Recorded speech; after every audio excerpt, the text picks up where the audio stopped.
Во ова видео ќе решиме задача каде што ни е даден односот помеѓу периметрите на два слични четириаголници. Треба да утврдиме колку изнесува односот на нивните плоштини. Она што треба да го знаеме тука е дека плоштините на два слични многоаголници се однесуваат како квадратите на нивните периметри или квадратите на соодветните страни и висини.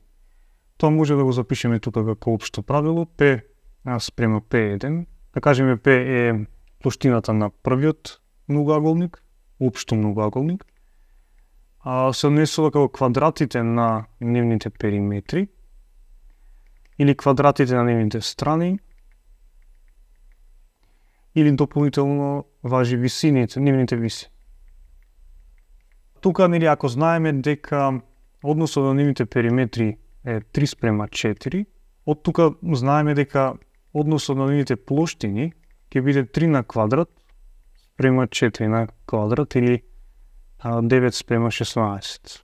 И тоа е одговорот на прашањето.